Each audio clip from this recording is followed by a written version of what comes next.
In this country, it's so important to know the story of Lut alayhi salam. With all of this LGBTQ plus, why are there not any girl prophets? The reason, I'll tell you that. Is it moose halal? I went to a university and I was like this, A girl asked me a question. I said, what are you tying on your head? I said, this is a turban. It's called imama. She said, why?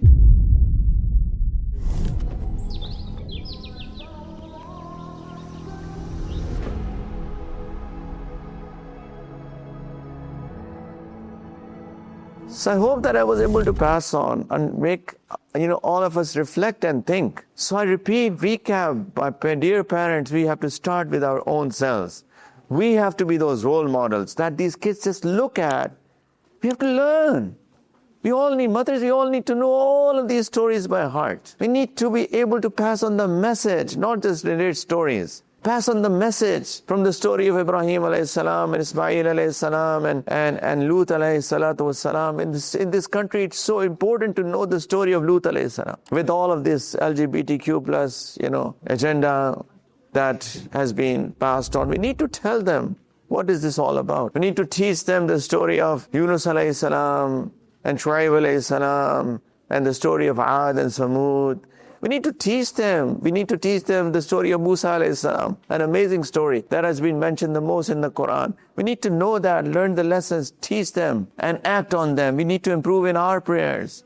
We need to go to the masjid, men, and need to take our young boys to the masjid. We should get into the habit of taking them to the masjid. In this country, the masajid and these makatib are the source to protect our faith. There's nobody else, no other place. We have to connect to these centers. Please, we need to be part of a community, not isolate ourselves. Please, we need to do all of this effort if we have chosen this country to be the source of our living, but we need to then make a lot of effort in protecting the faith of ourselves and these children, our generations to come, inshallah. Boys and girls, ask me a good question. The teacher was saying they have a lot of questions. Yes. Oh, you said that we should be proud to be Muslim, but I remember in one of the lessons our Ustad taught us that pride is haram. Beautiful question. Look, he's very intelligent, mashallah. What's your name? Shahir. Shahir. He's very intelligent boy, mashallah. Good boy, mashallah. His question is that I said we should be proud to be a Muslim, but our teacher said that it's haram to have pride. That pride that the teacher was talking about was arrogance. Arrogance means that I think of myself as better than others. That's arrogance. But when I say be proud to be a Muslim, in other words, don't be shy. That, oh my God, what will people say? I'm praying in a corner. That's what I meant to be proud to be a Muslim. Not that. This is what I said to my lovely daughter up there. She said, everybody is in the hellfire and Jahannam. And, I said, no, don't say that. We don't consider ourselves in that, we are in paradise and everybody is in the hellfire. We make dua for everybody that, Ya Allah, guide everybody and take everybody to paradise. So we don't consider ourselves as better than people. But we are proud of the fact that we are not shy that, it's time for prayers. What will people say to me? This is what I meant. Good question, mashallah. Any other question? Yes, girl prophets. Very good question, mashallah. Why are there not any girl prophets? The reason, I'll tell you that. Have you read the story of Prophet Muhammad sallallahu alaihi wasallam? Complete biography, complete story of his. When he said to people that Allah has made me the prophet. Do you know how old was he at that time? How old was he? Anybody? Yeah? He was 40, yes, 40. In his 40 years of his life, everybody loved him because he was such an amazing man. His family loved him, people loved him. People called him, he's truthful, he always speaks the truth. He's such an honest man. People loved him. When the first time he said that Allah has made me the prophet, when the angel came to him in the cave of Hira, their people started hating him. They started abusing him, torturing him. They did so many things to harm him, to hurt him. He went to Taif, another city, and people hit him stones. Imagine if she was a girl, or any prophet was a girl. Who are stronger physically, boys or girls? What do you think? I'm talking to this girl. Yeah, Allah has made them stronger, yes. That's why they can lift heavy weights. Girls cannot do that, right? They are physically weaker, but they're internally very strong. Do you know that? The girls are very strong from within. Boys are stronger from outside. So imagine that if there was a girl prophet, and she had said to people that I am a prophet, if Allah had made her a prophet, say, she could not have taken all of this. So Allah Ta'ala has saved girls from all of these difficulties. That's why Allah Ta'ala did not make any girl a prophet. Understood? Jazakallah. Any other question? MashaAllah, very good question. Yes. Is it moose halal? What is halal? It's like a deer. What does it eat? I'm just asking her, giving her the principle.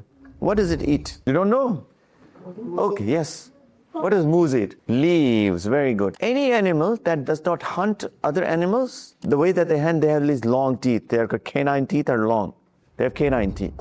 If there is any animal that does not hunt animals or does not eat filth, all of those animals are halal. So what about kangaroo? Exactly. Because of the same principle. So inshallah, next time you invite me, serve me kangaroo meat, inshallah. Yes, any other question? Girls have all the questions. What about you guys? Shahid? Where is Shahid? Shahid is he. Muhammad, ask me a question, man. You have such beautiful hair, mashallah. But this hairstyle, where did you get this from? You must have looked at somebody, right? Isn't it? Must be impressed by somebody. Who is that person? Friends? Okay, mashallah. I want to tell something, actually. We all get impressed by somebody. We all get. I do. That's why I'm wearing this jacket, because I saw somebody wearing this. I found it nice. I thought I should have it as well. Natural. Yes or no? We all get impressed by people. Then I saw a boy like this, suddenly he was just walking and suddenly he said, I said, what is that, man? Suddenly walking and he said that. Then I found out that this is Ronaldo's celebration, yeah? Yes? You like Ronaldo? Yeah? But Allah Ta'ala says that the person that you should be impressed by the most is the Prophet Sallallahu Alaihi Wasallam. So we should try to see how did he do things, how was he like. So we should try to see how did he look like, how did he do things, and we should try to copy him. I went to a university and I was like this, A girl asked me a question. I said, what are you tying on your head? I said, this is a turban. It's called imama. She said, why? I said, because the Prophet tied it. So I'm just copying him. That's it. Just because I want to copy him, because he was an amazing man. So the way that he spoke, the way that he talked, the way that he walked, the way that he interacted with people, that's what we should try to learn and follow. Okay, Muhammad? And everybody. It's not Muhammad. I'm just, mashallah, liked his hairstyle. That's why. No, seriously, mashallah. Did you curl it or it's natural? Natural, mashallah. Some people spend, tens of or hundreds of dollars to curl their hair. So, mashallah, have naturally, mashallah. Anybody else? Any questions? Is like proper cooked lionfish? Lionfish? Well, you're asking me some questions that I never eat, man. Neither do I eat moose, nor do I eat lionfish. It is halal. Why not? All fishes are halal. Not crabs, though. Do you like lionfish? So why did you ask? Any other questions? Yes. Is starfish halal? Starfish. They are taking my exam, man. Tough exam. No, starfish is not. Starfish is not a fish. This called fish is not a fish, really. So anything that's a fish, that's halal. But anything that's not a fish, that's not. Yes. What's the major sin? What's the worst major sin committed and why? Oh, what's the worst major sin that's committed? You guess. And by who? You guess. I don't know. You're absolutely right. It's shirk. What does shirk mean? What does shirk mean? I could not hear that. Associating somebody with Allah. Exactly. So what does that mean? Like, for example, you go live in that place. You worship statues. Yeah, that's shirk. And you're worshiping Allah and also you're worshiping statues. That's shirk. What else do you think is shirk?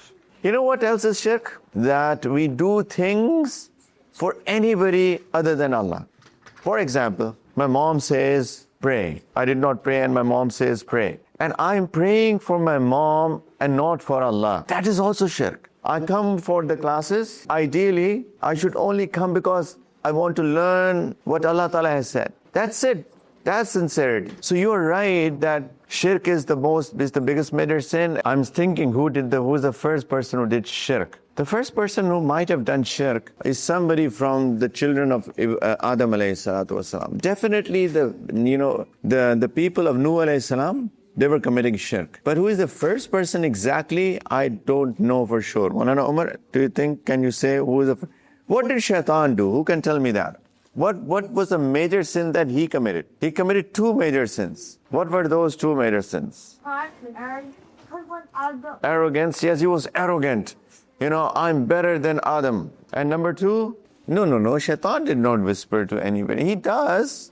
That's a good point, by the way. I mean, yes. He was jealous. He was jealous of whom? Jealous of Adam alayhi salam. All right, Jazakumullah khairan. Thank you very much. I wanted to engage these boys and girls as well. But I honestly, my talk specifically was for the bigger kids, for the parents. Please, I want all of you to be on board, inshallah.